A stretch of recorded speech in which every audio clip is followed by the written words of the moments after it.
Hi all, welcome back to Curry Culture. இன்னைக்கு நம்ம சேனல்ல பார்க்க போறது ஹோட்டல் ஸ்டைல் வெஜிடபிள் குருமா. இன்னைக்கு நான் இந்த வெஜிடபிள் குருமாவை புதினா பராத்தாக்காக செஞ்சிருக்கேன். புதினா பராத்தா ரெசிபி நான் நெக்ஸ்ட் அப்லோட் பண்றேன். கண்டிப்பா செக் பண்ணுங்க. ஹோட்டல் ஸ்டைல்ல மசாலாலாம் அதிகம் இல்லாத இந்த வெஜிடபிள் குருமாவை நம்ம மார்னிங் டிஃபனுக்கே கூட யூஸ் பண்ணிக்கலாம். ஒரு குக்கர்ல 2 டேபிள் ஸ்பூன் அளவுக்கு தேங்காய் எண்ணெய் சேர்த்துக்கலாம். தேங்காய் எண்ணெய் தான் கண்டிப்பாக சேர்க்கணும்.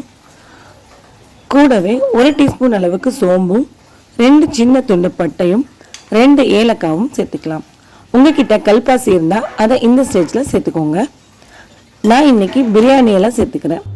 உங்ககிட்ட கல்பாசி இருந்தால் இந்த பிரியாணியெல்லாம் சேர்க்க தேவையில்லை. இது கூடவே ஃபைனாக கட் பண்ணி வச்சுருக்க பெரிய வெங்காயம் 2 சேர்த்துக்கலாம். பெரிய வெங்காயம் சேர்த்து ஸ்டவ்வை ஹையில் வச்சு நல்லா வதக்கி விட்டுக்கோங்க. 2 பச்சை மிளகாவை இது கூட ஸ்லிட் பண்ணி சேர்த்துக்கலாம்.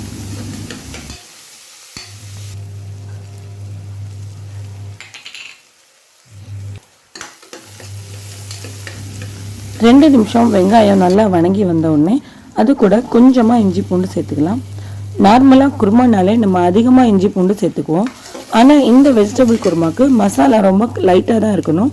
அதனால இஞ்சி பூண்டு 1/2 டீஸ்பூன் மட்டும் சேர்த்துக்கலாம். தக்காளி நான் 2 சேர்த்துருக்கேன்.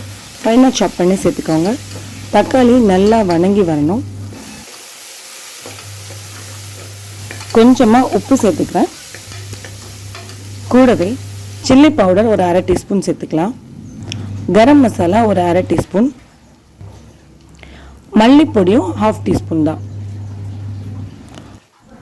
மசாலா பொடியெல்லாம் சேர்த்த உடனே ஸ்டவ்வை ரொம்ப மீடியமில் வச்சுக்கணும். அது சீக்கிரமாக கருக தொடங்கிடும். அதனால் கொஞ்சமாக தண்ணி சேர்த்து அதை வதக்கி விட்டுக்கோங்க. மசாலாவெல்லாம் ஒரு 2 மினிட்ஸ் வதங்கணும். அதுக்கப்புறமா இது கூட நம்ம தயிர் சேர்த்துக்கலாம். நான் இன்றைக்கி 1/2 கப் அளவுக்கு தயிர் எடுத்திருக்கேன். கூடவே 2 டேபிள் ஸ்பூன் அளவுக்கு பால் கலந்துக்கிட்டேன். அது நான் இது கூட சேர்க்குறேன். உங்ககிட்ட தயிர் நல்லா புளிப்பு இல்லாததாக இருந்தால் நீங்கள் பாலை ஸ்கிப் பண்ணிக்கலாம். தயிர் சேர்த்ததுக்கப்புறமா குருமாக்கு தேவையான அளவு தண்ணி சேர்த்துக்கோங்க.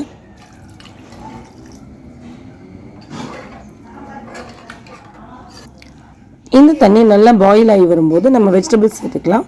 பாருங்கள், நான் இன்றைக்கி கேரட்டும் பீன்ஸும் சேர்த்துக்கிறேன்.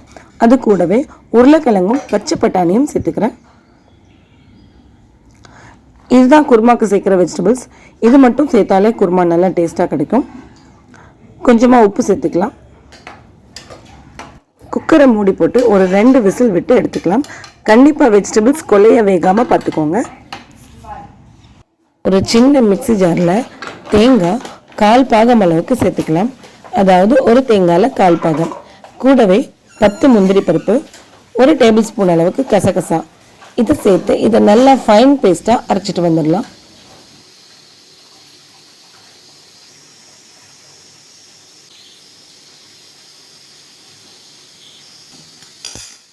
நம்ம சேர்த்த வெஜிடபிள்ஸ் எல்லாம் நல்லா குழையாமல் வெந்து வந்திருக்கு.